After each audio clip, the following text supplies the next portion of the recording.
Kenapa saya tanyakan ini? Karena berulang kali selalu terdakwa mengatakan keluarga saya dilecehkan, istri saya dilecehkan. Sehingga ini bisa dijadikan motif sebagai alasan seorang terdakwa melakukan pembunuhan berencana. Kalau hakimnya seperti Pak Binsar, jangan-jangan orang ini bisa dapat keringanan hukuman.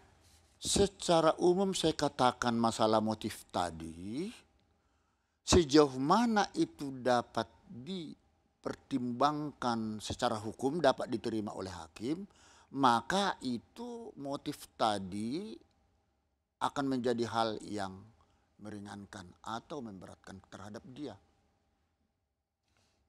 Iya. Jadi hakim juga seperti Pak Binsar misalnya menggunakan ada terdakwa yang mengatakan motif bahwa saya dilecehkan, martabat keluarga dihinakan, maka itu bisa meringankan hukuman seorang pembunuh dengan pasal berencana. Buktikan kebenarannya.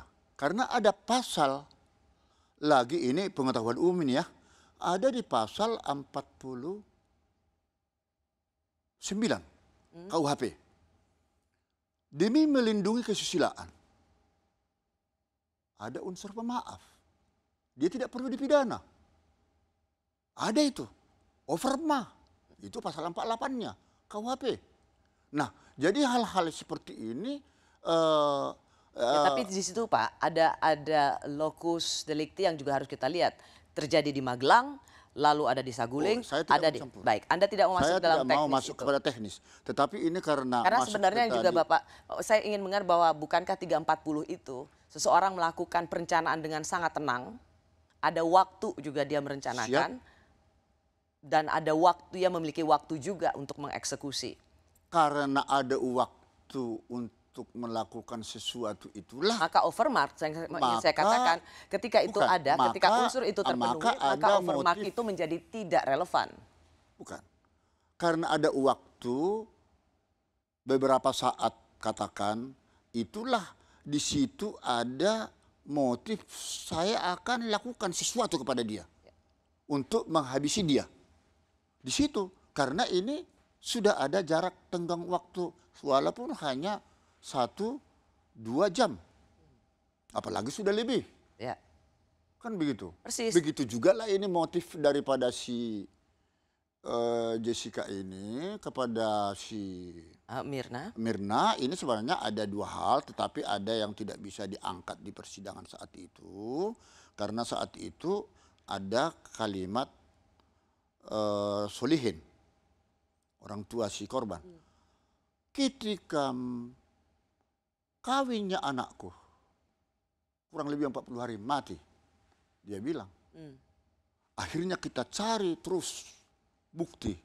Dan pada waktu pernikahannya, si korban ini, dia tidak diundang. Dia datang tetap di Australia. Waktu ditanya, buat Bapak sebagai seorang anggota majelis hakim mencari motif itu penting untuk memastikan bahwa inilah alasan dia membunuh. Iya. Kalau tidak, orang gila dong dia. Oke. Mungkinkah dia di kopi Olivier, Jessica, kibas-kibas ada sasaran. Ya. Itukah yang membuat majelis hakim melihat hukumannya adalah yang terendah di antara ancaman 340 hanya 20 tahun dan bukan penjara seumur hidup. Saya tahu tidak bisa hukuman mati karena sudah ada kerjasama dengan Australia yang memberikan bantuan kesaksian. Itu independensi hakim dan pri kemanusiaan. Hakim itu tidak bisa diintervensi kalau sudah masuk kepada vonis. Tapi karena motif kemanusiaannya ada di sana.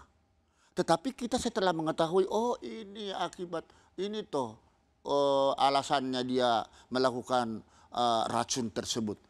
Oh, jadi kita puas itu loh. Puas karena? Puas karena ada sebab. Ada akibat. Iya.